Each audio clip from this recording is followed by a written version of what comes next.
네. 늘 어머니 학교를 시작하면 이 선물 뽑을 때 이영은 집사님이 저를 1차적으로 울리시는데 오늘은 남궁명 집사님이 2차적으로 울리셔서 저를 제가 울다 올라왔어요. 네. 어떤 어머니가 저희 교회에 아이가 5명인 분이 계시거든요. 그래서 그분이 메르스 터지고 나서 메르스보다 더 무서운 게 5명의 아이와 일주일을 지내며 삼시세끼 밥을 먹이는 게 메르스보다 무섭다고. 너무 이해되지 않아요? 여러분 2주 동안 아이들한테 짜증 많이 내다 오셨죠? 네. 내 밑바닥을 다 여실하게 다 보시지 않았을까. 다행인 게 이제 저는 애가 중학생이라 집에 안 붙어 있어서 그럴 일이 없었는데 집구석에만 붙어 있는 아이들 데리고 2주 동안 와 이거 정말 보통 일 아닌 것 같아요.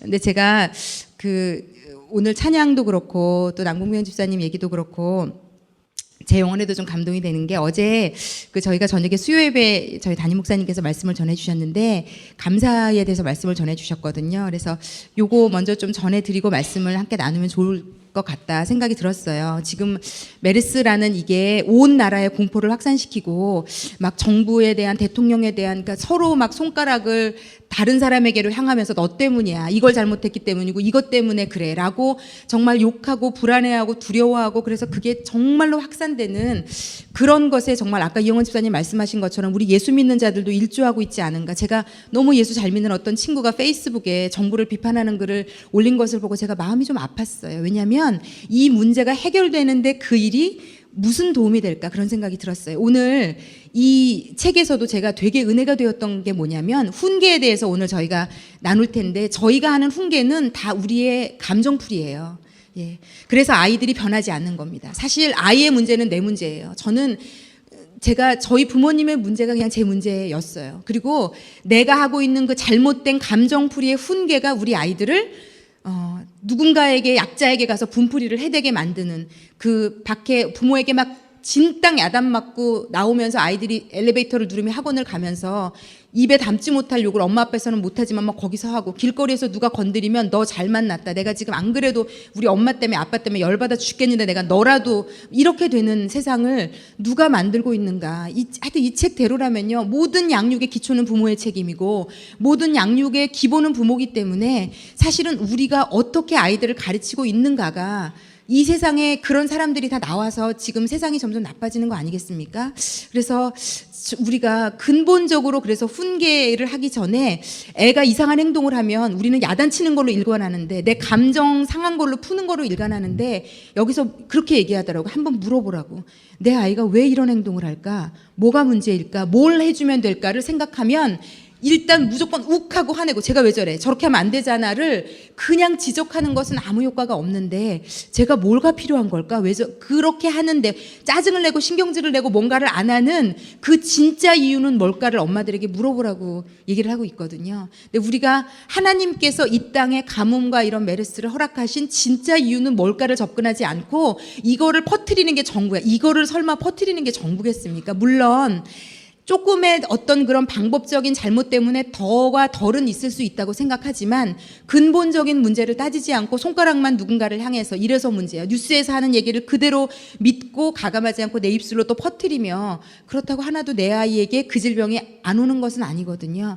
그래서 이렇게 접근하는 것 자체가 우리의 굉장히 태도에 문제가 있고 절망하고 좌절하고 분노하고 짜증내는 것으로 일관하기 때문에 더 내 삶도 건강하지 못하다는 생각을 했어요. 그런데 어제 이제 담임 목사님께서 감사라는 말씀을 해주시는데 두 가지로 얘기하시더라고요. 이거는 여러분들이 일생에 제가 어제 말씀드리면서 일생 가지고 가야 되겠다 생각했거든요. 여러분들도 일생 가지고 가시면 도움이 될 거라고 생각해요. 성경에 예수님은 많은 놀라운 일들을 일으키셨는데 그 밑바닥에 그러한 놀라운 능력을 일으키는 삶의 밑바닥에 감사가 흐르고 있었고 그 감사를 두 가지로 나눌 수 있는데 첫 번째가 미리 감사하신 거고 두 번째가 이미 감사하신 거라고 얘기하시더라고요.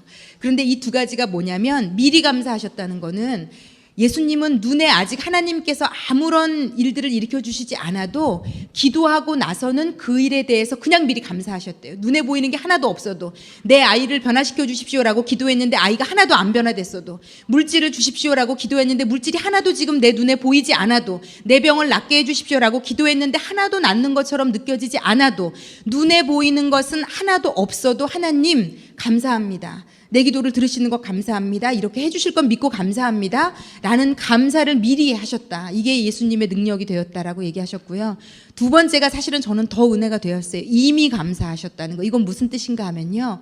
지금 현재 내 삶에 있는 재료를 그냥 감사하셨다는 겁니다. 지금 내 부족한 상황, 부족한 물질이지만 이 정도의 물질이 있는 것도 감사합니다. 지금 나에게 아이가 있는 것 감사합니다. 지금 나에게 이런 건강이 있는 것 감사합니다.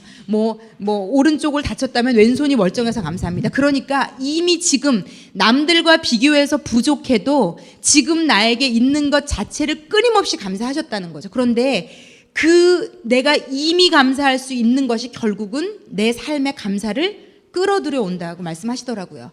미국에 있는 나이아가라 폭포가, 캐나다와 경계에 있는 그 나이아가라 폭포가 그렇게 어마어마한 물줄기가 되는 것은요, 그냥 그 자체가 큰 물줄기가 아니고요, 조그만 작은 강줄기들이 모여서 그런 어마어마한 폭포를 만들었다고 하더라고요.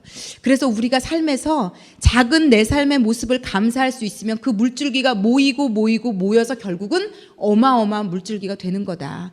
그래서 결국은요, 우리가 내 삶을 지금 감사할 수 없으면요, 나의 미래의 감사도 없다. 저는 이렇게 말씀드릴 수 있겠습니다. 내가 지금 감사하고 있지 않은데 갑자기 1년 뒤에 대박 감사할 일이 터진다. 이런 인생은 없다는 거죠. 특히 예수님 안에서. 오늘 내가 내 지금 부족한 딸아이를 놓고 감사할 수 있냐 없느냐는요, 어마어마한 내 삶의 그 아이에 대한 결과를 예측할 수 있다고 그러므로 생각할 수 있는 것 같아요. 제가 어제 너무 많이 은혜를 받아서 정말 많이 눈물을 흘렸는데, 제가 지금의 내 아이를 놓고 더 감사하지 못했던 게 너무 회개가 됐고요. 지금의 내 남편을 놓고 더 감사하지 못했던 게 너무 회개가 됐고요. 제가 지금 약간 이제 물질 가운데 요즘 어려움이 있는데, 그 물질을 놓고 하나님께 어제 막 감사하는 마음이 용솟음 쳐서 너무 감동이 되는 거예요. 아, 지금 이 정도, 지금 이 문제가 아무것도 아니구나. 이게 너무 신기한 체험인 게, 감사를 고백하고 마음을 바꾸다 보니까 내 지금 삶이 갑자기 용기가 나고 불끈불끈 나고요. 괜찮더라고요. 결국은요, 엄마들이 자녀를 양육시키는 것에요, 가장 큰 기본이 마음이거든요. 엄마 마음이 어떠느냐가 아이에게 제대로 된 양육을 할 수 있냐 없냐 결정이 되더라고요. 늘 말씀드리는데, 엄마가 마음이 평안하지 않은데 아이에게 제대로 좋은 것을 줄 수 없어요. 그건 100% 불가능합니다. 그래서 제가 볼 때 어머니들에게 가장 필요한 것 중에 하나도 감사한 것 같아요. 그래서 제가 예전에도 나눠드렸지만 좀 감사를 고백해 보십시오. 만약에 아이 때문에 정말로 고통하시면요, 그 아이와 함께 감사를 나눠보십시오. 제가 말씀드렸지 않습니까? 중고등학교 내내 가출하고 탈선하고 이런 아이를 엄마가 정말 매일매일 그 아이를 놓고 감사하고, 집을 나갔다가 들어오는 조건으로 탈선하고 있는 아이들 다 같이 집에 데리고 들어오게 해주면 내가 들어오겠다. 그래서 엄마가 오케이 해가지고 3-4명을 남자애까지 끌고 여자애인데 집에 들어와서 낮에 내도록 늘어지게 자고, 밤이면 막 나와가지고 냉장고 뒤져서 먹고 밤새도록 막 오락하고 놀고, 이거를 견뎌내는 이 엄마 마음에 무슨 감사가 있겠습니까? 그런데 정말요, 하나님 말씀을 의지해서 이분이 정말 감사를 정말 이를 악물고, 그리고는 냉장고 앞에다가 자기 딸아이를 향한 감사 제목 100개를 정말 눈물을 흘리며 적어가지고 냉장고 앞에다가 붙여놨는데, 그 제목을 보고 딸아이가 무너졌다는 거 아니겠어요? 내가 봐도 내가 감사할 게 없는 아이인데 우리 엄마가 나를 놓고 100개의 감사를 했다는 게, 이 아이가 정말 막 이 아이를 완전히 뒤흔들어서, 이 아이가 엄마 앞에 와서 너무 고맙다고, 엄마 그런데 내가 데리고 온 저 아이들은 엄마, 나 같은 엄마가 없어. 나같이 엄마처럼 기도해 줄 수 있는 엄마 아빠가 없어. 다 버려진 아이들이야. 엄마, 나랑 엄마가 그럼 저 아이들을 위해서 기도하자. 제가 너무 막 은혜가 됐어요. 그걸 듣고. 여러분, 감사가 일으키는 그 반향은 효과는요, 우리의 상상을 초월하는 것 같아요. 내가 잔소리하고 파고들고 내가 어떻게든지 이걸 해결해 보려는 어떤 인간적인 노력을 뛰어넘는 정말 하나님의 방법. 그래서 성경에는요, 감사가 너희를 향한 하나님의 뜻이니라고 얘기해요. 그래서 제가 어제 말씀을 들으면, 그래서 하나님이 우리를 향한 하나님의 뜻이 감사하는 거구나. 모든 일에 감사하는 거라고 성경이 써 있거든요. 그래서 여러분, 우리가 이런 것 같아요. 모든 일에 감사할 수 있으면 무조건 우리 인생은 달라지는 것 같아요. 그런데 우리가 그렇게 못하기 때문에 그렇게 못 사는 것 같아요. 그래서 여러분, 오늘 하여튼 좀 돌아가시면 남편, 아이, 그리고 지금 내 삶에 가장 어렵게 직면하고 있는 문제, 물질도 좋고 어떤 것도 좋고, 그 부분을 우리가 감사하시면, 그 감사의 분량이 넘쳐서 차고 넘치면 내 삶의 능력과 이적이 드러나기 시작하는 것 같아요. 그래서 오늘은 여러분에게 좀 미리 감사하고 이미 감사하는 것이 우리가 되면, 제가 어제 그 한 번의 예배가 제 삶의 모든 것을 해석을 다르게 하게 하는 것을 보면서 이게 말씀을 듣고 그 말씀을 받고 삶을 살아가는 게 참 놀라운 능력이다라는 생각이 들었어요. 그래서 오늘 찬양 하나로 이런 은혜를 받으신 우리 총무님과 남궁면 집사님은 대단하다, 제가 이런 생각이 들었는데, 우리가 받은 이 감동을 유지할 수 있는 길은 그 감사를 삶 가운데로 가지고 오는 거라는 생각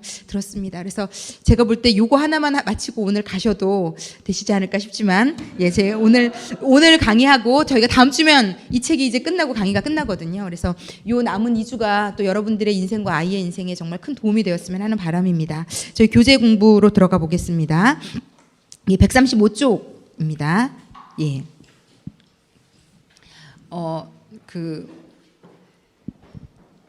지금 이 저자가 처음 그 훈계에 대해서 얘기를 하면서 훈계가 따뜻한 말일까 아닐까를 물어보는 시도를 해요.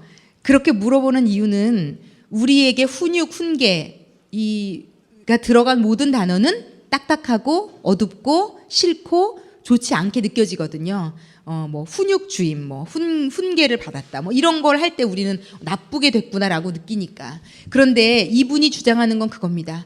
이 세상에 있는 사람들이 바르게 훈계와 훈육을 하는 사람이 없어서 우리가 그 단어에 대한 데미지를 가지고 있는 거예요. 그 단어에 대한 부정적인 이미지밖에 없다는 것은 내가 그 단어를 부정적으로 다 취급을 받는 일에 그 단어가 나에게 쓰임받았기 때문이라는 거죠. 그런데 우리도 우리 아이에게 이 훈계라는 단어, 훈육이라는 단어, 이건 부모가 반드시 해야 되는 일이거든요. 아이에게 이게 모든 양육책의 이 두 개는 동전의 양면처럼 나타납니다. 사랑과 훈계는. 그러니까 어느 한쪽이 부족하면 애는 이상해져요. 훈계는 하지 않고 사랑만 디립다 주면 버릇 정말 웃기게 말하면 싸가지 없는 아이. 남들에게 엄청난 피해를 주면서도 자기만 해맑은 아이로 자랄 수 있는 거고요. 그런 사람 많지 않습니까? 남들은 정말 너무 막 그렇잖아요. 그런 분들이 애를 키울 때 자기 애도 야단 안 쳐서 막 식당에서 막 소리를 지르고 다녀서 막 모든 사람이 더 쳐다보는데 막 자기는 막 너무 맛있게 먹으면서 아무렇지도 않은 뭐 그럴 수 있다는 거죠. 남들은 너무 고통하는데 나만 행복할 수 있는 그런 이상한 사람이 될 수 있고요.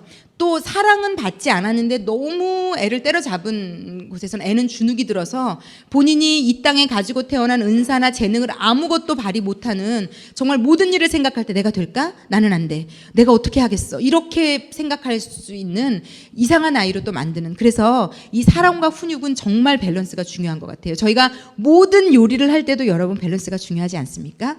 요즘 하도 요리 프로가 난리를 치고 정말 그 백 선생 그분은 완전히 뜨셨더라고요. 정말 모든 예능인을 종합해서 정말 이분, 근데 저도 우연히 제 아들이 재밌다고 봐서 저도 봤는데, 정말 그분은 타고난 감각을 장착하고 태어나신 것 같더라고요. 뭐 그냥 요리 하나 설명을 해도 그렇게 재밌게 하시는 거 보면. 근데 똑같은 요리 재료를 우리에게 다 주어졌다고 해서 그렇게 대단하게 맛있는 요리가 나오지 않는 것은 어떻게 양념을 가지고 어떻게 배합하느냐에 따라서 그렇게 다른 요리가 나오는 것처럼, 요 사랑과 훈계는 조합이 너무 중요한 것 같아요. 이 비율이 안 맞으면 아이가 망가지기도 하고 이상하게 되기도 하는 것 같아요. 그래서 요 비율에 대해서 사실은 이 지금 훈계와 사랑의 언어는 이 비율에 대해서 얘기하는 게 답니다. 이걸 제가 결론적으로 말씀드리자면, 결론적으로 다 이분이 얘기하고 싶은 것은 우리가 이 훈계와 사랑의 밸런스가 안 맞은 부모에게서 우리가 자라났기 때문에 우리에게 상처가 있는 거고, 우리 아이가 여기에 더 무서운 건 뭔지 아세요? 제가 이거 되게 무서운 책이라고 생각했던 게 학습 효과와 사랑의 언어, 그 다음 단어 나오잖아요. 그러니까 이거를 제가 또 결론적으로 한 문장으로 요약해 드리자면, 내 애가 학습 능력의 여부는요, 내가 사랑을 줬느냐 안 줬느냐에 달려있다고 얘기해요. 아이가 집중력, 무언가를 열심히 할 수 있는 능력은요, 우리 부모가 어떤 사랑과 훈계를 줬느냐에 따라서 결정된다고. 무서운 얘기죠. 무섭더라고요. 공부는 닥달하고 들어가서 앉아 있어, 이것만 지키면 된다고 우리가 착각하는데 그걸로 절대로 안 된다는 거죠. 내가 사랑과 훈계를 어떻게 하느냐에 따라서 이 아이가 공부를 할 수 있느냐 없느냐로, 그러니까 잘하고 못하고는 두 번째 문제인 것 같아요. 근데 어떤 일을 되게 집중을 하면서 할 수 있느냐 없느냐는 결국은 내가 준 사랑이 어떠하냐가 되어 있어서 정말 무서운 책이구나. 정말 모든 거를 다 부모에게 다 떠넘기는구나 막 무서울 정도로 다 내 책임이야. 결국 이 책이요. 좋게 쓰여져서 그렇지 결국은 다 너 때문이야 막 이런 느낌, 막 이렇게 손을 쥐고 네 애가 지금 그 모양 그 꼴인 건 너 때문이야 막 이렇게 모든 제목을 바꿔서 얘기하고 있는 무서운 책이더라고요, 이 책이. 그래서 결국은 이 책을 열심히 읽다 보면 좀 죄책감이 남는 것 같아. 그래, 그냥 내 애가 이 꼴인 건 나 때문이구나 막 이런 생각이 드는데, 네, 그래서 하여튼 오늘 제가 좀 마지막에는 용기 드리는 얘기를 좀 그래서 해드리려고 하는데, 결국은 우리가 그래서 이 훈계를 잘해야 되겠다가 지금 이 8과의 전부입니다. 훈계를 어떻게 할랍니다. 그래서 5가지로 얘기해줘요. 이 훈계를 어떻게 잘할지. 잘하는 훈계도 있다는 겁니다. 그래서 아이가 이 훈계를 받고 엄마의 사랑을 여전히 느끼면서 잘할 수 있는 방법이 있다는 겁니다. 그러니까 저희가요, 여기에 정말 길을 쓰고 이 부분은 좀 생각하고 노력하고 해야 되는 것 같아요. 훈계가 아이에게 엄마가 나를 미워하는 거야, 나를 싫어하는 거야. 그러니까 저는 저희 아버지가 지금은 이제 제가 예수님을 믿고 치유를 받으면서 우리 아빠가 나를 진짜 사랑했구나라는 걸 이제는 알아요. 그런데 제가 하나도 그게 사랑이라고 못 느꼈거든요. 왜냐하면 제가 이 과를 하면서 완벽히 알겠어요. 우리 아버지는 훈계를 저를 야단치는 걸로만 일관했거든요. 잔소리하고 계속 말하고 소리 내고 야단치는 걸로 일관했기 때문에 저에게 우리 아버지가 했던 훈계는요, 저를 그 모든 말이 저에게는 어떤 메시지로 들렸냐면 나는 너를 사랑하지 않아, 나는 너를 싫어해, 이 메시지로 다 들었어요. 그러니까 아버지는 제가 잘 되라고 한 거였거든요. 근데 그 훈계의 방법이 잘못되니까 어떻게 딸이 알아들었냐면 평생 동안 우리 아버지가 정말 지금 돌아보니까 큰딸이고 저를 너무 사랑하셔서 저를 위해서 정말 더 죽도록 일하셨던 것 같고, 저 하나 잘 되기를 바래서 그 많은 잔소리들을 했던 것 같고, 저 하나 잘 되기 위해서 너무 많은 희생을 했던 게 제가 알겠어요. 제가 미국 유학 갔을 때도 저희 아버지가, 제 동생이 제가 깜짝 놀란 게, 저희 아버지가 공항에다가 저를 비행기를 태우고 와서 태어났을 때부터 지금까지 모든 앨범을 다 다시 정리하면서 그렇게 우시더래요. 근데 저는 그 미국에서 그 얘기를 듣고 되게 의아했거든요. 왜 우리 아빠 왜 울지? 나 평소에 나한테 잘해주지도 않아놓고 왜 우는 그런 거야? 근데 마음은 뭔가 모를 마음에 찡함이 있었어요. 제 동생이 그렇게 얘기하는데 왠지 막 또 타국에 혼자 있고 이러니까 우리 아버지가 눈물을 보이는 분 한 번도 우는 거 못 봤는데 우리 아버지가 나를 생각하면서 울었다 그러니까 너무 막 마음이 막 이상하더라고요. 근데 그 복잡했어요. 되게 찡하면서도 이건 뭐지? 막 그 이해할 수 없는, 왜냐면 한 번도 표현해주지 않았으니까 우리 아버지가 아주 어릴 때는 표현했던 것 같아요. 막 목욕도 맨날 시켜주고 그랬다고 엄마가 막 귀에 딱지가 않게. 근데 그게 하나도 근데 뭐 내가 뭐 커서는 느껴보지도 못했는데 뭐 어릴 때 너네 아빠가 널 얼마나 사랑했는 줄 아냐 뭐 이런 얘기가 뭐 아무것도 들리지 않더라고요. 그래서 어머니 여러분이 아무리 여러분이 얼마나 걔를 사랑했는지를 막 증거 화면을 들이대며 해도 걔가 못 느꼈으면, 그래서 이게 엄마가 힘든 자리인 것 같아요. 내가 해도 걔가 못 느꼈으면 안 한 거예요. 네.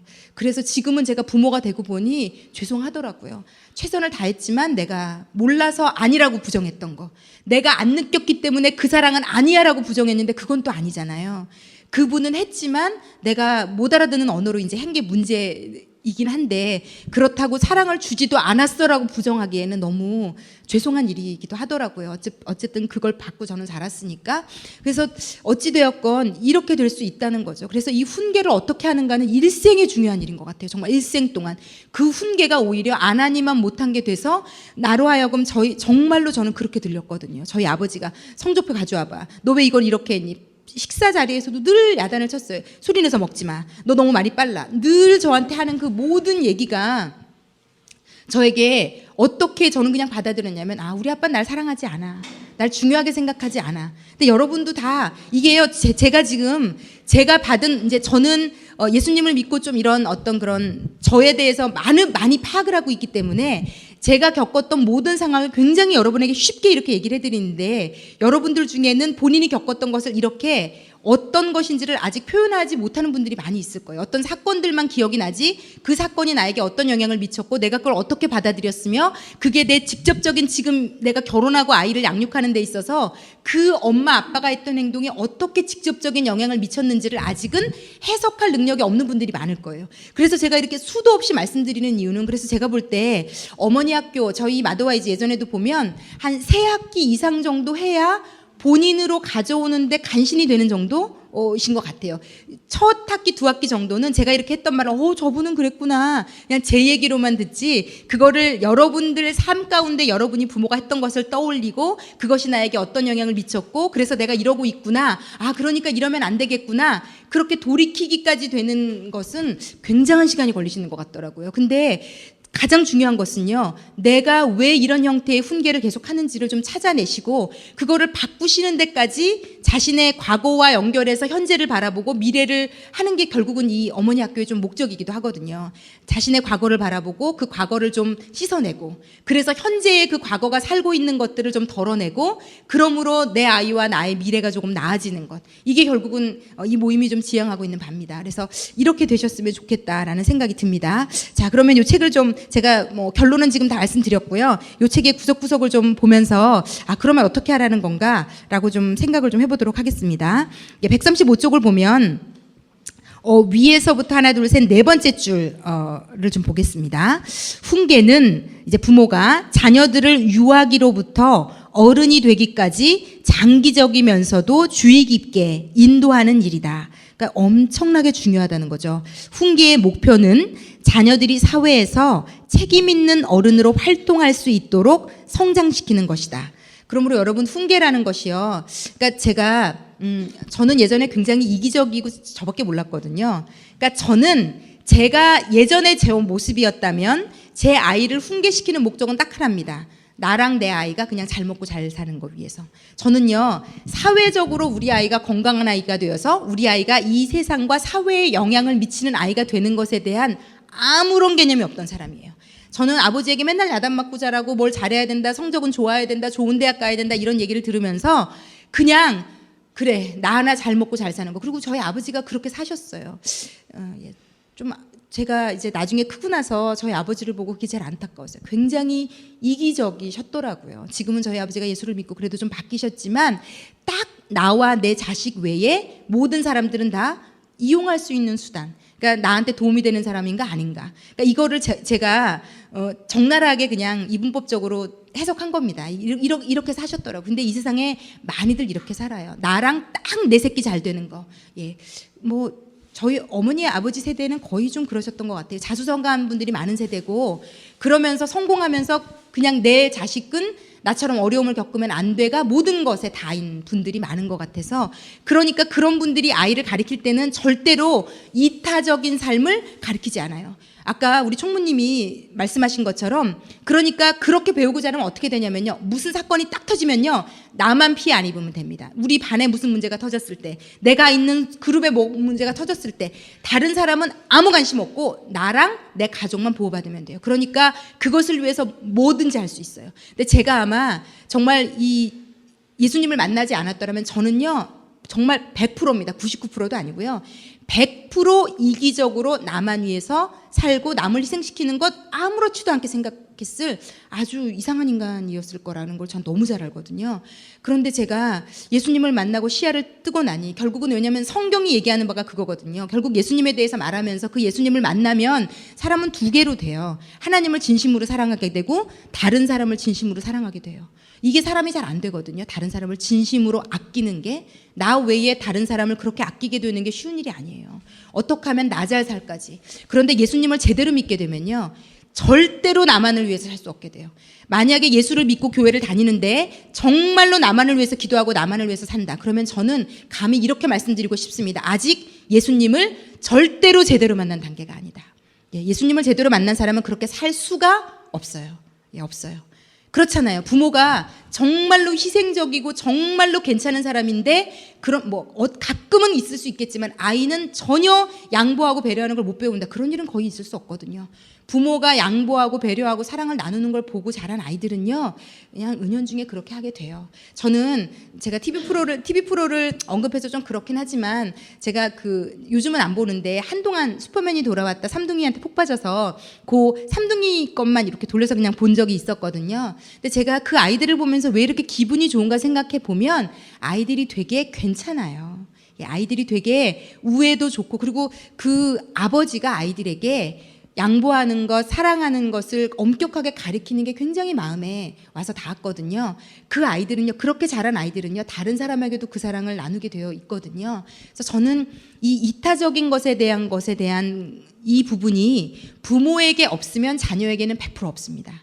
정말 나중에 좋은 선생을 만났거나 어떻게 그 아이의 일생에 어떤 다른 어마어마한 변환이 있기 전에는 엄마 아빠가, 특히 아이의 주 양육을 담당하고 있는 엄마가 너 공부 잘해야 돼, 너 잘나야 돼. 저는 우리 총무님을 통해서 대치동의 그러니까 대한민국 땅에서, 그러니까 저희 총무님 딸도 대한민국 공부로 치면 상위 한 1, 2% 안에 드는 아이인데, 그렇게 정말 공부 잘하는 아이로 올라갈수록 엄마들은 자기가 다니는 학원, 자기가 알게 된 고급 정보를 절대로 누구와도 나누지 않는데, 왜? 그걸 나눠서 내 아이가 상위 1, 2%에서 떨어지면 안 되거든요. 근데 우리 그런 생각도 들어요. 내 아이가 그렇게 안 돼봤기 때문에 우리는 그 심정을 모를 수 있습니다, 여러분. 우리가 너무 대놓고 아무렇지도 않게 남을 쉽게 정죄하는, 예를 들어서 너무 재벌이나 부자들을 쉽게 정죄한다든지, 정치 가장 윗선에 있는 사람을 너무 쉽게 정죄한다든지, 너무 뭔가를 잘하는 사람들을 저희가 쉽게 정죄하잖아요, 비판하잖아요. 그런데 여러분, 사실은 그 밑바닥에는 사실은 시기와 질투라는 걸 사람은 깔고 가는 거고요. 네. 사람은 정말 그래요. 밑바닥을 파보면요, 내가 왜 이렇게 저 재벌에게 신랄한가, 저 재벌가의 어떤 딸에게 왜 이렇게까지, 왜 이다지도 막 감정이 복받치는가. 그 밑바닥에 여러 가지가 있을 수 있어요. 그거를 좀 분리해낼 수 있으면, 저는 예수 믿고 이제 좀 분리가 돼서 다행이에요. 이게 예전에는 분리하지 못하고 정의감, 그 사람이 사회에 끼친 악 때문에. 그런데 그것 때문에 그렇게까지 분노할 일은 사실은 아니거든요. 내 마음에 막 말할 수 없는 차오르는 괜히 하여튼 그 사회의 어떤 나보다는 좀 나은 사람들에 대한, 이루 말하자면, 그래서 왜 댓글에 막 이상한 거 달고 하는 분들, 저는 절대로 그분들의 정서와 건강이 건강할 리가 없다고 확신하거든요. 정말 그러해요. 그렇잖아요. 왜 그렇게 굳이 누군가를 신랄하게, 그런 성향이 있으시다면 좀 한 번은 생각해 보셔야 되는데, 어찌 되었건 간에 제가 무슨 예화에서 여기로 건너왔죠? 네. 그렇게까지 어쨌든 그분들을 저희가 막 적대감을 가질 이유는 전혀 없는데, 어찌되었건 간에 그런 아이를 안 가져봐서 그 심리를 뭔지 모르지만 아마 그 정도 되면 그럴 수 있을지도 모르겠어요. 내 아이가 거의 전국에서 등수를 앞다투는 아이면, 반이 아니고 전국에서 1등에서 5등, 10등 이런 아이인데, 그 엄마가 왜 욕심이 없겠어요. 그러니까 그 엄마로서 드는 당연한 욕심이 있을 텐데, 어찌되었건 제가 말하고 싶은 포인트는 뭔가 하면, 아이를 이타적으로 가르치지 않고 그렇게 너 하나 1등 해야 돼, 너 하나 잘 돼야 돼, 너 하나 성공해야 돼, 그 아이는요 절대로 이 사회에서 건강하게 성장할 수 없어요. 그리고 그 아이가 누구에게도 유익을 주지 않는 한, 저는 그냥 그런 것들이, 그 대한항공 사건이나 이런 게 드러나지 않고라도 결국은 누구도 그 사람을 좋아할 수 없고요. 그런데 그 사람은 행복할 수도 없어요. 그래서 저는 반드시 아이들을 키울 때 이타적인 아이로 키우셔야 되고요. 그러려면요, 엄마들이 조금은 이타적이셔야 돼요. 다른 아이, 다른 엄마, 다른 사람, 우리 학원의 다른 반, 이런 거 생각하셔야 돼요. 왜 쟤만 이렇게 피해를 당해야 돼요? 나. 그렇게 키워서 만약에 내 아이가 최고로 잘 클 수 있다면 그것을 여러분에게 권장해 드리겠어요. 그런데요, 제가 너무나도 많은 아이들 가운데 엄마가 이기적으로 키워서 반에서 이기적인 행동을 하고, 그래서 사람들이 은연중에 그 아이를 싫어하고, 그래서 어딜 가도 사람들과 깊이 있게 어울리지 못해서 마음이 늘 허한 사람을 너무 많이 봤기 때문에, 정말 누군가를 도울 수 있는 아이, 누군가가 없는 것을 마음에 힘들어할 수 있는 아이, 그리고 누군가가 없을 때 가서 나눠줄 수 있는 아이, 이렇게 키우는 게 결국 내 아이에게 줄 수 있는 가장 큰 좋은 일이다라는 생각이 듭니다. 저는 사실은 이제 제 아이에게 용돈을 정해서 줘요. 근데 저는 사실은 저희 아이가 외동이기 때문에, 그리고 저희 친정 시댁 합쳐서 얘가 처음으로 태어난 아이기 때문에 얘는 좀 과할 정도의 사랑을 받고 자랐거든요. 여러분 중에 그런 첫째 아이들이 있으실 거예요. 정말 과할 정도로 친정 시댁 막 물고 빨고 막 얘 야단도 못 치게 하면서 얘가 하는 건 다 옳고 막 너무너무 얘가 한 모든 것에 박수 한번 쳐줄 정도의 잘했는데 막 과하게 막 너무 마치 이 세상에서 얘만 그렇게 잘한 것처럼. 예. 그래서 제가 말씀드렸잖아요. 그렇게 사랑을 받고 자란 어떤 아이가 초등학교에 가서 달리기에 꼴등한 순간 그 패배감과 좌절감을 이기지 못하고, 예, 그 초등학교 1학년 이후로 얘가 굉장히 내성적이 됐다는. 여보, 이게 농담이 아니에요. 그 양쪽 집에서 너무 집도 부자고, 이런 예는 수도 없이 들어드릴 수 있어요. 양쪽 집에 예전에 제 또래인데 너무 집도 부자고 막 거의 공주처럼, 방이 공주고 막 어마어마한 집에 으리으리하게 그렇게 막 컸는데, 얘가 초등학교 가서 책상 위를 뛰어다니다가 선생님께 정말 너무 많이 혼난 거예요. 그런데 걔가 그때 이후로 성격이 바뀌었대요. 그러니까 그걸 극복을 못한 거예요. 모든 사람이 다 잘한다 했던 아이는요, 그 한 번의 질책이 이 아이의 인생을 끝낼 수도 있는 거예요. 그래서 자기가 예전에는 되게 내성적인 아이거든요. 얘기하더라고요. 자기가 그 야단을 맞기 전에는 그렇지 않았다는 거예요. 굉장히 밝고 쾌활하고, 제가 무섭더라고요. 여러분, 그럴 수 있다는 거죠. 그렇잖아요. 세상에 면역 기능이 없는 아이는요, 집에서만 가둬서 키워서 되는 문제가 아니고요, 면역 기능을 강화시켜줘야 되거든요. 먹어도 되게, 그냥 다른 사람들과 같이 만져도 되게. 그건 기본적인 거잖아요. 그런데 다른 사람하고 접촉해서 애가 죽었으면 그건 부모가 잘못 키운 거죠. 그걸 왜 걔를 그렇게 모든 면역 프리, 모든 걔는 진공관 속에서 얘를 그러면 걔는 사회에 나가는 순간 죽는걸요. 그래서 이게요, 정말 제가 우스갯소리로 말씀드리는 것 같지만 굉장히 중요한 얘기예요. 몸의 면역 체계도 적당히 세상에서 건강하게 살 수 있어야 되고요. 바이러스가 그냥 들어왔다 나갔다 좀 해도 되도록. 예. 그래서 일부러 넣기도 하잖아요. 그걸 면역력을 생기게 하려고.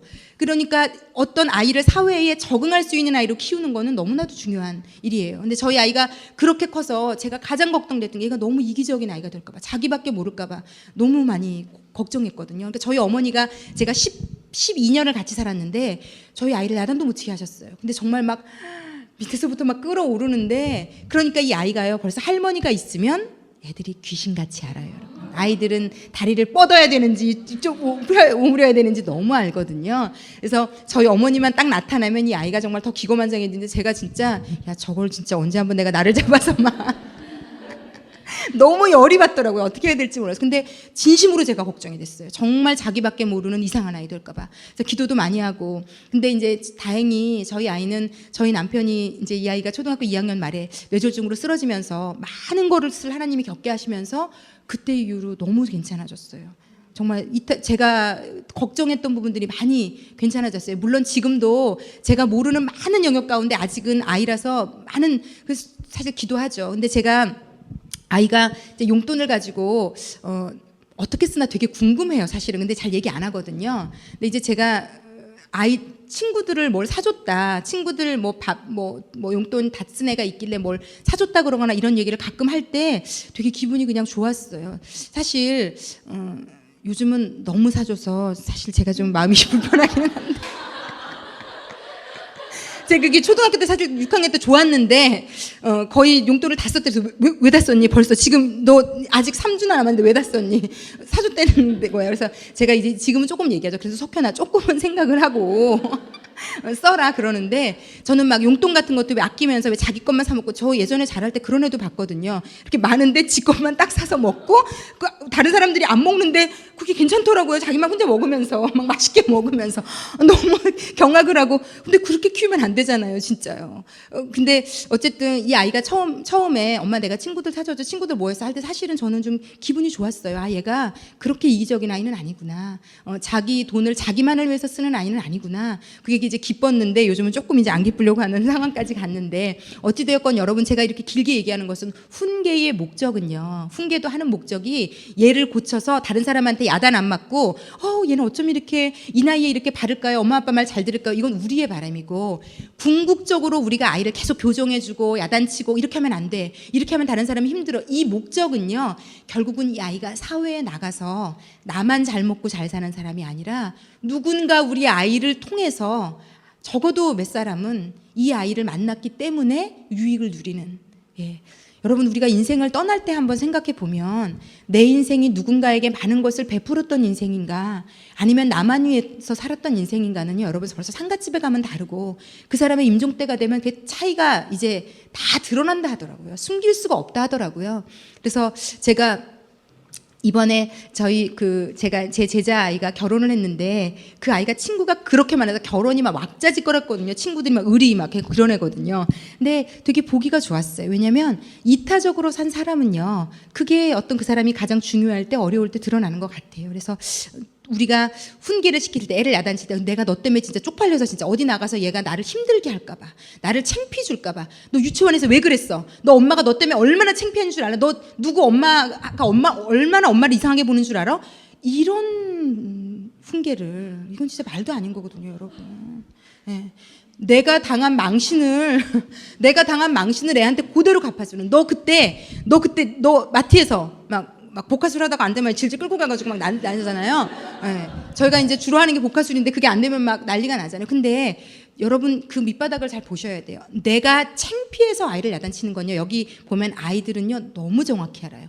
그렇게 해서 야단친 건 아이가 마트에 가서 왜 그렇게 하면 안 되는지를 아무것도 배울 수 없어요. 그냥 엄마가 야단쳐서 꾹 참고 안 하는 것 뿐이지 걔는요 하나도 배운 게 없는 아이예요. 그러니까 그런 아이들은 뭐냐면 억압만 당한 거예요. 억압을 당한 아이들은요 그 엄마가 힘이 없어지거나 엄마가 눈에서 사라지거나 엄마가 없는 환경으로 돌입하면요 그대로 그 아이 안에서 엄마가 가리켰던 모든 것들을 반대로 하는 것들이 다 드러나고요. 심지어는요 엄마가 세서 그렇게 누른 아이들, 엄마가 망신당하기 싫어서 엄마의 체면 때문에 엄마의 승질을 못 이겨서 한했던 모든 것들은요 아이가 학교나 유치원이나 어딜 가면요 그대로 다 행동해요. 집에서만 안 하고 바깥에 나가서는 행동으로 그대로 옮깁니다. 그래서 여러분 아이들이요 내면이 건드려져야 돼요. 왜 안 해야 되는지가. 이거를 왜 안 해야 되는지가 건드려지지 않은 훈계는요 아무 소용이 없다는 거. 그래서 어찌되었건 이 훈계가 책임 있는 어른으로 이 사회에 내놓기 위한 것이어야 돼요. 저가 우리 아이를 가리킬 때나 여러분이 아이를 가리킬 때나 이 목적이 나를 위한 건, 내가 창피당하지 않은 것, 얘가 성적이 떨어지는 건 내가 다른 엄마들에게 창피해, 얘가 이렇게 행동하는 건 내가 다른 사람에게 쪽팔려, 우리 친척들에게 정말 힘들어, 내 동생 누구에게 이렇게 돼. 이런 것들이 동기가 되면요 훈계는 일단 안 된다고 보시면 됩니다. 그래서 정말로 여러분 훈계의 거의 모든 것은요 다 엄마 상태예요.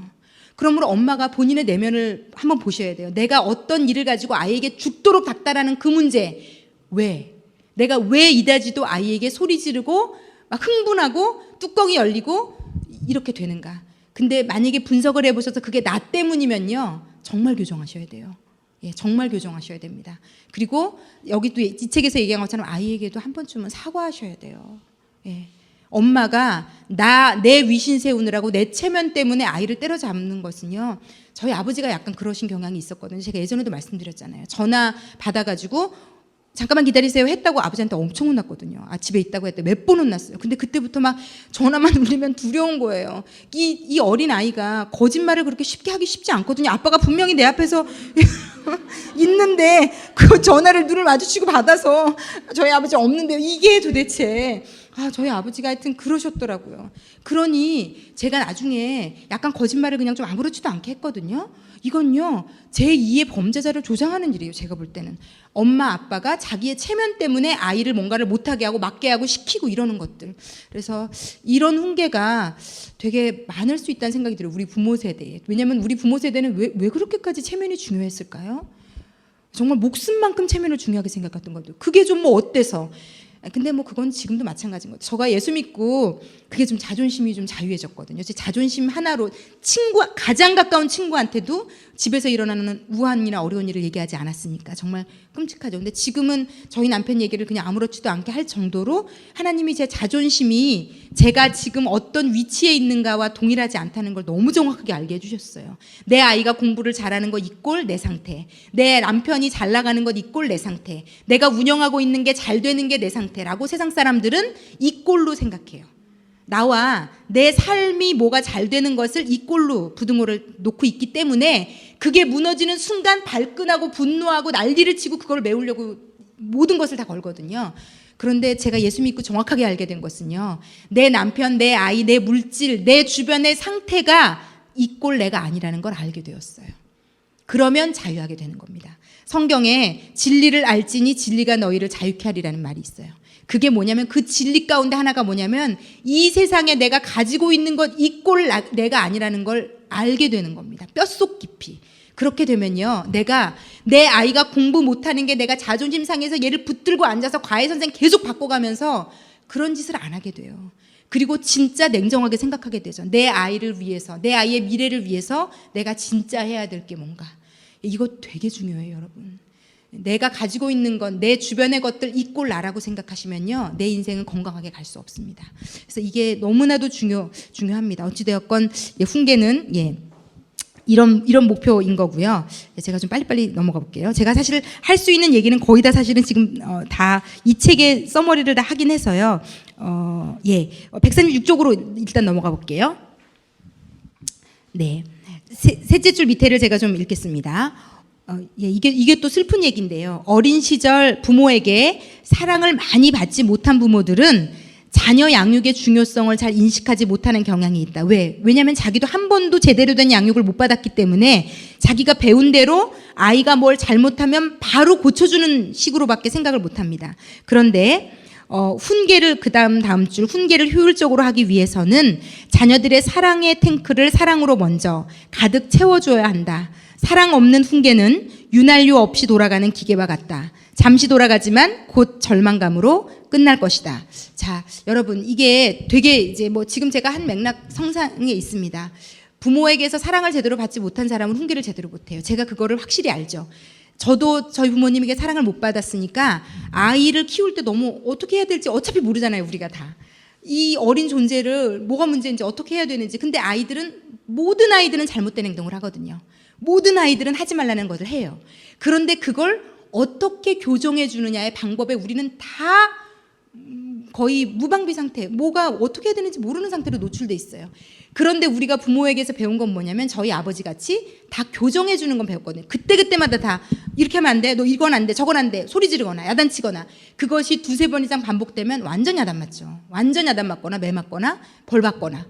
그러니까 나도 우리 아이를요, 끊임없이 그냥 동기를 심어주는 게 아니라 행동만 자꾸 고정시켜주는 거예요. 여기 훈육하는 5개 단계 중에 행동 수정이라는 게 있습니다. 이 행동만 자꾸 고쳐주고 그것을 조절하기 위해서 상벌을 그것을 조정하기 위한 당근과 채찍으로 사용하면 아이들이요, 부모를 이용해 먹을 수 있어요. 자기도 자기의 뭔가 이득을 얻기 위해서 부모를 그렇게 조정할 수 있다는 거죠. 그래서 그런 형태로만 아이에게 야단을 치면요, 그러니까 행동을 교정시켜주면요, 아이들은요, 동기가 바뀌지 않은 사람의 행동은 잠시만 교정되지 해결이 안 됩니다.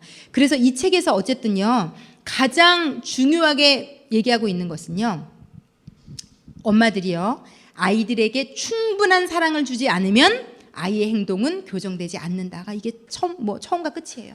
예. 그러므로 우리가 아이가 예를 들어서요, 이상한 행동을 반복하잖아요. 내가 분명히 말했는데, 분명히 야단 쳤는데 이상한 행동을 반복하면요, 그거를 내가 더 센 방법으로 줘야 되겠다로 가시면 안 된다는 거예요. 그렇게 해서 상처 때문에 망가진 아이들이 수도 없이 많습니다. 그럴 때는요, 한 번쯤 생각해 봐야 됩니다. 진짜 문제가 뭔지를. 그게 겉으로 보여지는 행동 이면에 뭔가가 있는 겁니다. 자, 그러면 제가 그냥 쭉 한번 좀 넘어가 볼게요. 140쪽. 아이들은 어떻게 사랑하는가? 자, 아이들에게 사랑을 조건 없이 우리가 줘야지 아이의 행동이 변화되는데, 아이들은 어떻게 사랑하는가? 여기 보면요, 자녀가 2번 보면 자녀가 잘못된 행동을 했을 때 무엇이 필요한가가 나옵니다. 142쪽으로 넘어가 보면요. 이 질문을 이 너무 중요한 게 내 아이가 위에서부터 둘, 넷, 여섯, 일곱째 줄에 자녀를 사랑으로 훈계하기 위한 두 번째 질문이 있는데 내 아이가 잘못된 행동을 했을 때 무엇이 필요한가입니다. 부모들은 대부분 아이가 뭘 잘못하면 행동을 어떻게 고쳐주지? 거의 뭐 질문하지도 않고 우리는 반사적으로 본능적으로 나가는 것 같아. 이렇게 하면 안 돼. 왜 그렇게 했어? 그게 정말 잘못된 일이면 너 일로 좀 와봐. 방에 들어가 있어. 테레비 보지 마. 뭐 이렇게 이러면서 아이를 그냥 야단치는 것으로 일관하잖아요. 그런데 벌을 주는 걸로 아이의 진짜 행동을 교정시킬 수 없다는 게 문제라는 거죠. 그래서 뭐 어떻게 질문을 해야 되냐면 자 밑에서 그 위에서 그거 두 번째 질문이라고 된 거 하나 둘 셋 넷 다섯째 줄 밑에 처음부터 벌을 사용하면 나중에 정말 필요할 때 효과적으로 사용할 수 없다. 아이들의 그릇된 행동을 그렇게 벌을 주는 걸로만 처리하면 자녀들은 부모로부터 벌을 받을 때마다 우리 부모는 나를 싫어해라고 느끼지 사랑받고 있다는 것을 느끼지 못하고 단절된다는 거죠. 그러나 이게 굉장히 중요합니다. 아이에게 필요한 것이 무엇일까? 왜 제가 저런 행동을 하지? 뭐가 필요하지? 라고 질문하라는 거죠. 어떻게 고쳐줄까? 라고 질문하지 말라는 거예요. 어떻게 고쳐줘야 되지? 제가 왜 자꾸 저래? 이걸 어떻게 해야 돼? 벌을 더 센 걸 할까? 막 그 방법을 이렇게 하지 말고 아이에게 진짜 지금 필요한 게 뭐지? 라고 질문해 보라는 거죠. 그러면 이성적으로 판단할 수 있고 그릇된 행동을 하는 아이는 충족되지 못한 욕구가 있다는 겁니다. 이게 정말 키예요. 그릇된 행동을 반복할 때는요, 아이도 알거든요. 사람이기 때문에. 그렇게 자꾸 하게 되는 이유가 있어요. 뭐 욕구불만이 있는 겁니다. 그런데 그 욕구불만을 채워주지 않고 자꾸 행동을 교정하면 벌을 줘서 더 센 것으로 아이는 절대로 고쳐지지 않고 그때 아이에게 생기는 게 뭐냐면 반항심, 좌절, 자존감 바닥으로 떨어지는 거, 그리고 세상을 향한 원망이 싹트기 시작해요. 그래서 제가 저희 중고등학교 아이들, 제 제자들 보면 지금 30이 된 제가 열 몇 살에 만나서 지금 30이 넘은 아이들 중에 부모가 이런 억압과 통제를 아이를 키우는데 모든 수단으로만 사용한 아이들 중에 삐뚤어진 아이들, 정말 그런 아이들은 여러분 세상을 향해서도 적개심이 있어요. 왜냐하면 아이들은 부모를 통해서 세상을 경험하거든요. 이 세상을 처음 만나게 해주는 존재가 부모예요. 그런데 부모가 계속 벌만 주고 행동만 교정시켜주고 너 이건 왜 잘못했어? 너 이건 왜 그랬어? 엄마가 그때 이거 하지 말라고 얘기했어? 안 했어? 그리고 막 애를 막 윽박지르고 닥달하고 말해봐. 너 왜 그랬어? 애들은 할 말이 없거든요, 여러분. 말해봐. 말해봐를 너무 애들을 야단칠 때 말해봐가 이게 되게 안 좋은 거더라고요, 여러분. 진짜 너 이번엔 말해봐. 너 왜 그랬어? 너 엄마 몇 번 말했어? 그렇게 하면 안 좋대요. 정말 아이들에게. 예. 그렇기 때문에 그렇게 애가 계속하는 것에 대해서는요, 정말로 진심으로 엄마가 한번 생각해 보셔야 된다는 거죠. 아이들은요, 이상한 행동을 되풀이할 때는 욕구불만이 있는 건데, 이걸 계속 벌 주고 억압하고 나가 막 극단적으로 나중에 막 더 커지잖아요? 막 소리 지르고 너 이렇게 다음에 한 번만 더 하면 엄마가 이렇게 할 거야. 이렇게 됐는데 애가 만약에 그렇게 하고 나면요, 그 중에 가장 위축되어 있는 건 아이예요. 왜냐면 엄마가 어떻게 할 거라는 걸 알고 있거든요. 그러니까 자기도 모르게 그렇게 되는 영역이 있다는 거예요. 그래서 제가 알고 있는 그런 막 엄마가 소리 지르는 거, 내 애를 때리는 거, 야단치는 걸로만 일관한 아이들이요, 진짜요, 무서울 만큼의 부모에 대한 적개심을 넘어서서 이 세상에 있는 약간 권위에 대한 적개심까지 있어서요, 무조건 반발해요. 무조건 반항하고요, 뭘 하라고 하는 것 자체에 이의를 제기해요. 왜 해야 되는데? 이렇게 돼요. 그렇기 때문에 절대로 이런 욕구불만은 누르면 안 됩니다. 서로 이거는 대화를 해서 해결해야 될 문제거든요. 그래서 아이가, 특히 대화가 잘 안 되는 어린아이들이 어떤 잘못된 행동을 심하게 반복하고 유치원에 가서 끊임없이 엄마가 주의를 주고 선생님이 주의를 줬는데도 문제를 일으킨다면 걔는 채워져야 될 욕구가 있는 겁니다. 그래서 이때는 이 책에서 얘기하고 있는 게 결국은 이 5가지 언어 중에 내 아이의 제일 언어를 찾아서 그거를 끊임없이 해주면 변화된 아이들의 예화가 나와 있어요. 여기 계속 똑같은 행동을 반복해서 뚜껑이 열렸는데, 내 아이는 스킨십이지 제일 언어가. 그래서 아이를 끊임없이 안아주고 눈 맞춰주고 함께 있어주고 그렇게 아이의 욕구가 해결되고 났더니 여기 나오는 예화의 부모들이 우리 아이가 놀라울 정도로 바뀌었어요. 그렇게 야단을 치고 그렇게 소리를 지르고 그렇게 별짓을 다 해도 안 되던 내 아이가 이렇게 내가 하니까 달라졌어요가 나오는 겁니다. 그래서 이런 실제적이면서도 근본적인 방법 해결을 쓰셔야 돼요. 그런 이 세상이 알려주는 그런 얄팍한 방법, 여기서 얘기한 것처럼 잠깐 오늘 하루에 애가 말을 들을 수 있는, 오늘 하루 교정할 수 있는, 아니면 내 눈앞에서만 그렇게 행동하는 아이로 키우시면 안 되잖아요, 우리가요. 그래서 그런 근본적인 원인이 너무 중요한데, 어찌됐건 이 책을 쭉 보면 그릇된 행동의 원인이, 제목을 보면 텅 빈 사랑의 탱크, 아이들이 사랑이 채워지지 않으면 별의별 짓을 다 한다는 거.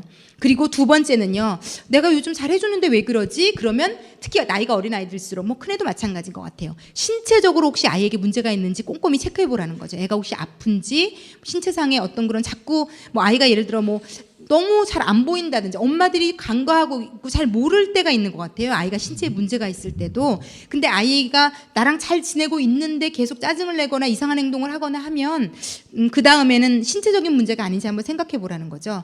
그리고 그래도 아니면 이제 세 번째, 아이가 자기가 잘못한 것에 대해서 진짜로 뉘우치고 있는지를 한번 보라는 거죠. 그래서 진짜로 이제, 그래서 뭐 사랑도 빈 게 아니고 신체적인 것도 아니면 결국은 문제가 있는 거니까 아이가 진짜 그 문제를 잘못했다고 느낄 수 있도록 이제 해줘야 된다. 그리고 용서에 대해서 알 수 있도록 해줘야 된다는 게 여기 책에 나와 있는 내용이고, 책을 좀 꼭 읽어보십시오. 제가 이 책이 진짜 좋은 책이에요. 그리고 제가 볼 때 이 뒷부분으로 넘어갈수록 좀 어렵다는 생각이 드실 수 있는데, 한 두세 번 이상 읽어보시기를 권유해드려요. 저도 이 책을 2번 정도 읽고 지금 원고를 쓰거든요. 이제 2번 정도 읽으면, 저는 워낙 이런 책들을 많이 읽다 보니까 결국은 저자가 뭘 얘기하고 싶어 하는지가 일단 파악이 됩니다. 그래서 될 수 있으면 쉽게 지금 여러분들에게 말씀을 드리는데, 어찌되었건 이 책 자체가 참 좋은 책이에요. 그래서 이 책을 좀, 특히 용서에 대한 부분이나 이렇게 좀 읽어보시고, 그리고 나서 이제 자녀 행동에 대한 효율적인 통제가 5가지로 나옵니다. 그래서 첫 번째가 146쪽에 나오고요. 146쪽에 요청하기, 그러니까 아이에게 뭘 시킬 때, 야 가져와, 이거 해, 저거 해, 이렇게 하지 말고 가져다 줄래? 라고 요청하라는 거죠. 그러니까 이게 가장 긍정적이고 가장 좋은 훈계 방법 중 하나라는 거죠. 아이에게 네가 이렇게 해주면 엄마는 좋겠다, 이렇게 해주지 않을래? 어떤 이런 게 왜 중요하냐면요, 하나 둘 셋 넷 5째 줄 보면 요청하는 형식으로 말할 때는 아이에게 중요한 3가지 메시지가 전달된대요. 첫 번째는, 내가 너의 감정을 존중해주고 있어, 네가 어리지만 엄마는 네 생각도 중요하단다를 알려주는 거라는 거죠. 저는 이게 너무 좋았어요. 왜냐하면 저희 아버지는 거의 명령형이 많았기 때문에 한 번도 내 감정이 존중받는다는 느낌을 못 받았어요. 아빠가 뭘 시키거나 야단칠 때. 그렇기 때문에 정말 제가 어른에 대한 반항심이 진짜 많았거든요. 그래서 제가 학교 다닐 때, 고등학교 다닐 때 제가 그때 공부를 좀 못하지 않았기 때문에, 또 특히 선생님들은 공부를 좀 하면 그 아이를 건드리지 않아요.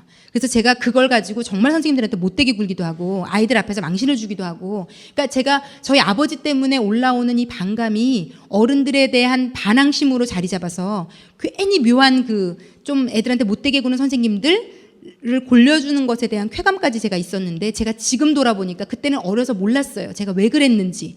근데 지금 돌아보니까 제가 그때 저희 아버지에게 받았던 그 억눌림을 누군가 다른 대상에게 갚아주고 싶어서 그런 행동을 했던 것 같아요.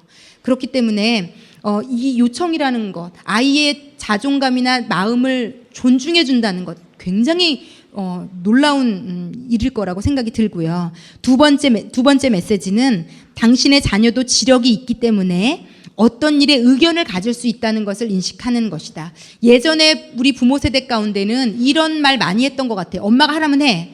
그러니까 우리가 뭐 이유를 물어보면 그 이유를 이유가 그냥 무시당하고 그냥 하라면 해요. 좋으니까 하라는 거야. 엄마가 나쁜 거 시키겠어? 그냥 하면 돼. 이렇게 많은 경우 저희가 자랐기 때문에, 그리고 저희 부모가 그렇게 했던 이유는 저희 부모가 또 그 부모에게서 그렇게 자랐기 때문인 거거든요. 그러니까 그렇게 될 경우 이 아이가 자기는 다른 의견이 있는데 말도 못하고 그 의견을 계속 묵살당하는 게 아이들에게 굉장히 큰 피해로 돌아갈 수 있다는 거죠.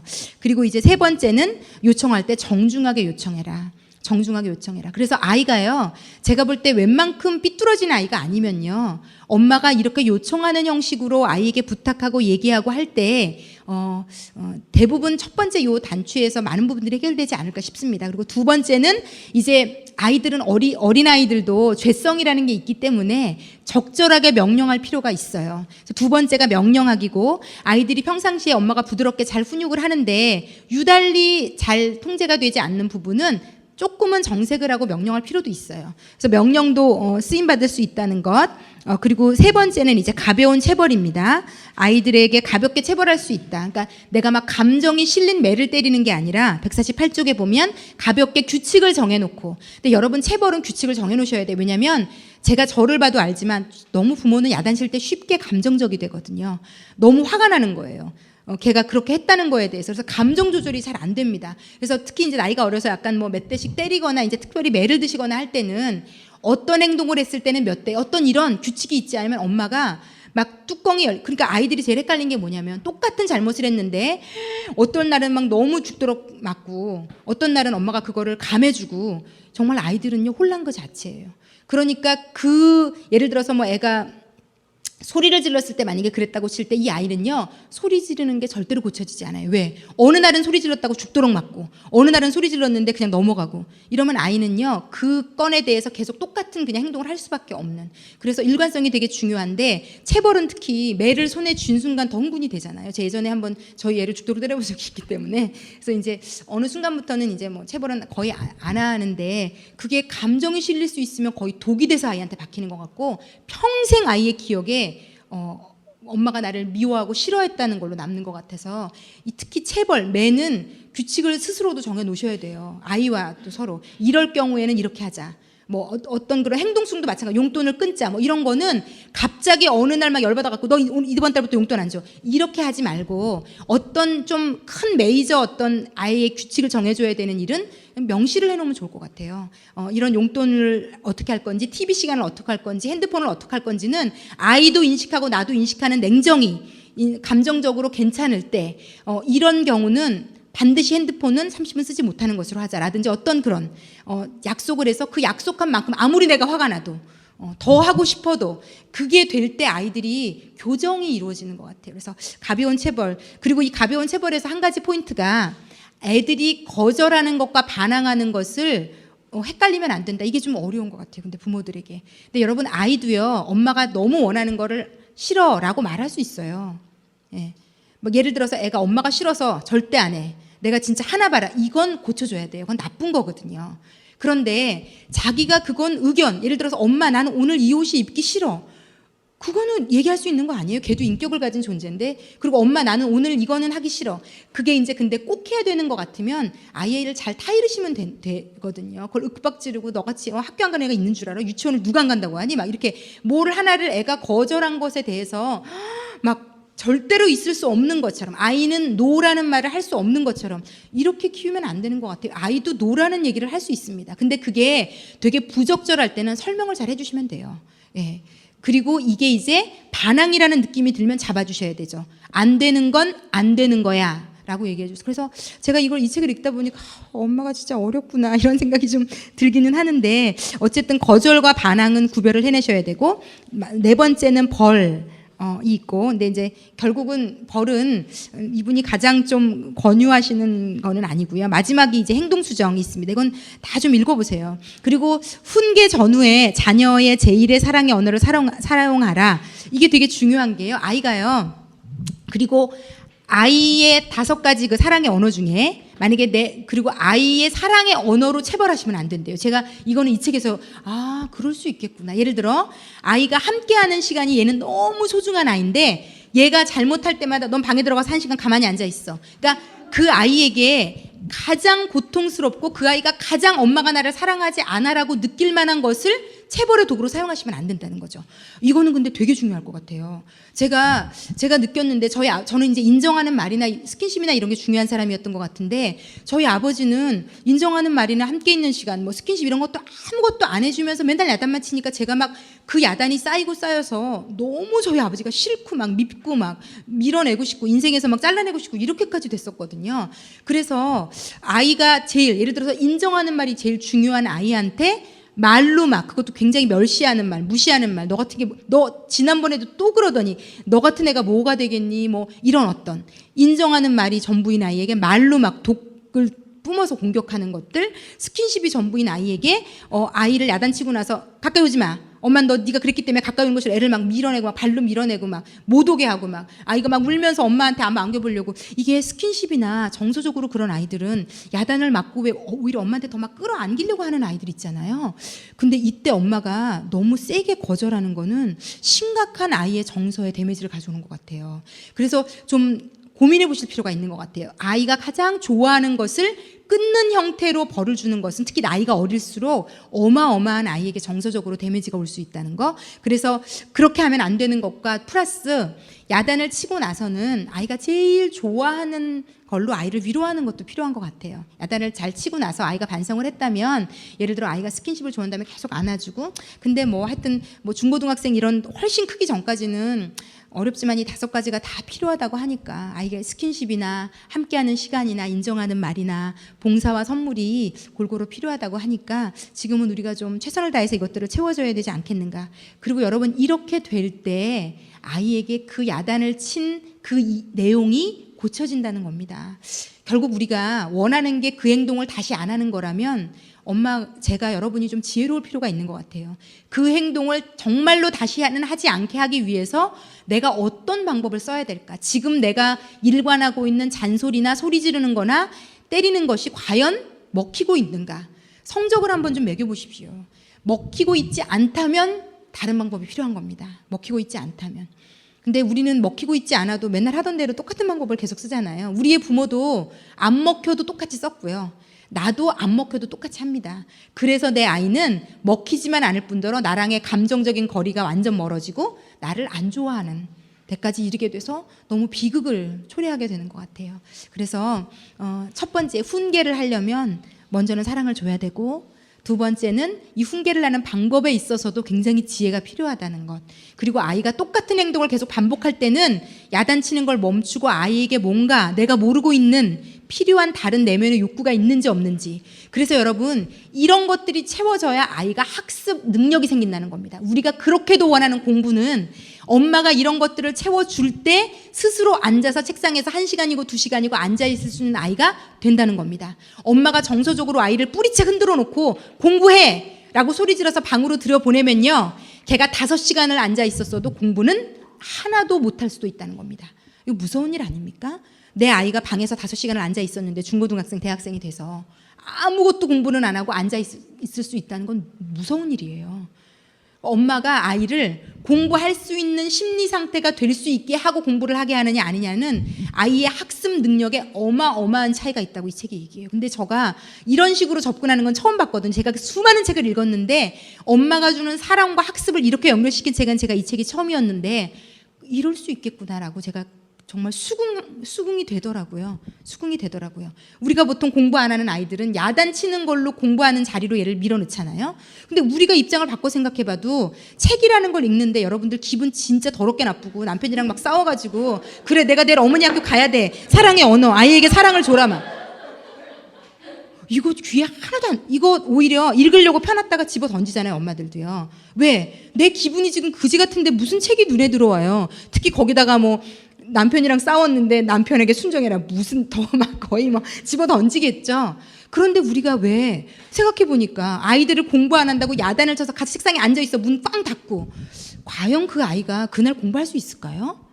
제가 볼 때 그날은 공부를 잘할 수 있는 머리가 있는 아이도 못한다가 정답일 것 같아요.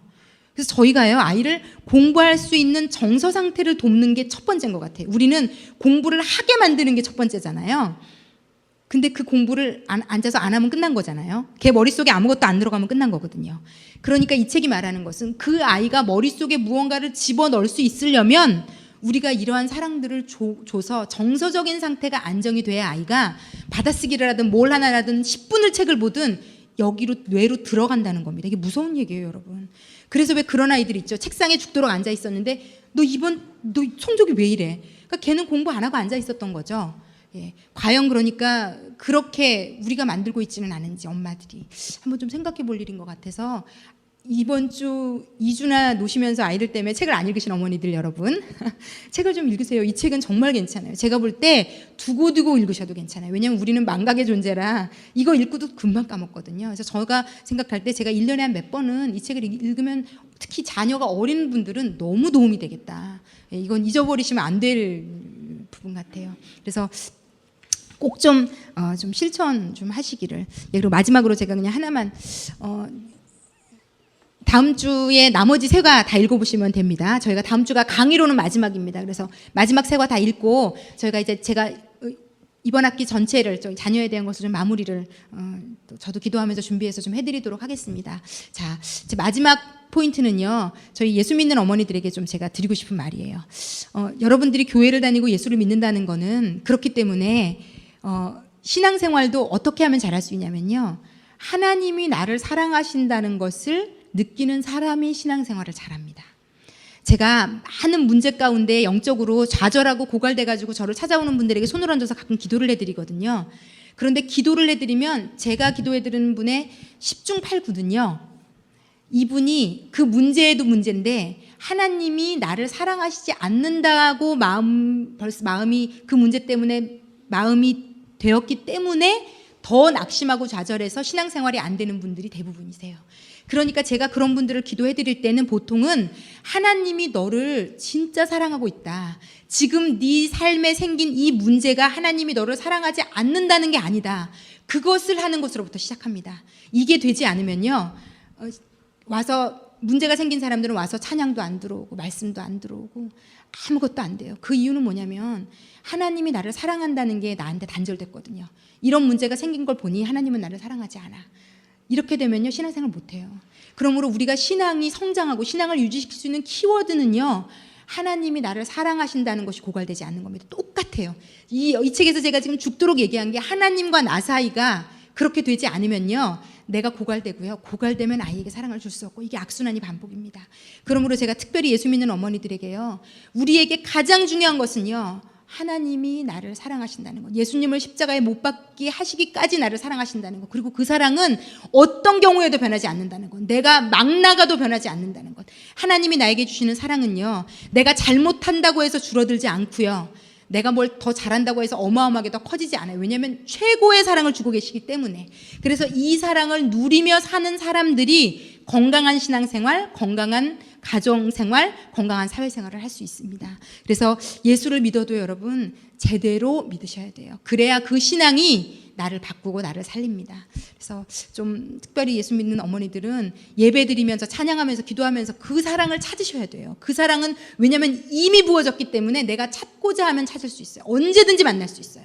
그래서 그 사랑을 좀 충만히 받으셔서 그 사랑을 시작으로 아이에게 그 사랑을 좀 흘려보내시기를 좀 축복드립니다. 하여튼 다음 주에 저희 다시 만날 때까지 좀 아이가 욕구불만이 뭔지 좀 찾아보시고요. 그리고 내가 아이에게 제대로 훈계를 하고 있는지 좀 반성도 해보시고요. 그리고 아이와의 관계가 어떤 잘못을 교정하는 데 있어서 이 책을 좀 읽어보시고 가장 아이에게 적합한 방법을 쓰심으로 여러분의 아이들이 좀 건강한 훈계를 받고 자라서 우리 엄마는 나를 행동을 교정시켜 줄 때조차도 나를 사랑하고 있어 라고 아이들이 믿을 수 있도록 우리 엄마가 나를 야단칠 때라도 우리 엄마가 나를 야단친 거 이꼴 나를 거절하는 거 거부하는 거 나를 미워하는 게 아니야 라고 아이가 알 수 있으면 그 엄마는 성공한 엄마입니다.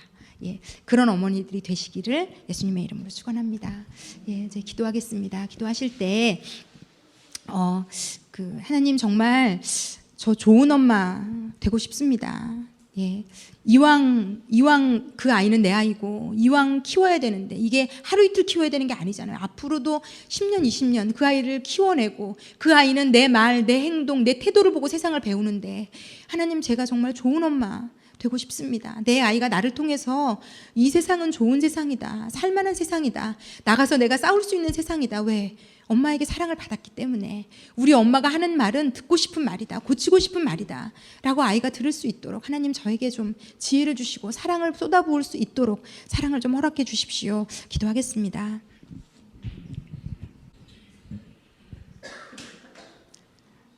사랑하는 하나님 아버지, 사실 저희가 저희 아이들을 얼마나 사랑합니까? 이 세상에서 아이들만큼 나에게 전부고 나를 기쁘게 하고 나의 소망이 어디 있겠습니까? 그런데 내가 제대로 된 사랑을 주지 못해서 내가 세상에서 가장 사랑하는 아이에게 상체기를 내고 그 아이를 힘들게 하고 어렵게 하기도 합니다. 하나님 우리가 진짜 줘야 될 사랑을 바르게 아이들에게 줄 수 있는 엄마가 되기를 소원합니다. 아이들을 훈계하되 정말로 건강하고 바르게 훈계해서 이 아이가 우리들의 훈계를 받고 행동을 적극적으로 고쳐나갈 수 있도록 하나님 우리들의 삶을 좀 이끌어 주시고 도와주십시오. 아버지, 그리고 무엇보다 당신이 우리를 얼마나 사랑하시는지 그 사랑을 우리 영혼에 먼저 받아갖게 도와주시고 그 사랑이 흘러 넘쳐서 우리 아이의 인생 가운데로 흘러 넘치고 그리고 우리 아이를 만난 누군가가 그 사랑을 또 누릴 수 있도록 우리 아이들을 축복하시고 인도해 주십시오. 감사를 드리며 예수님의 이름으로 기도했습니다. 아멘. 아멘.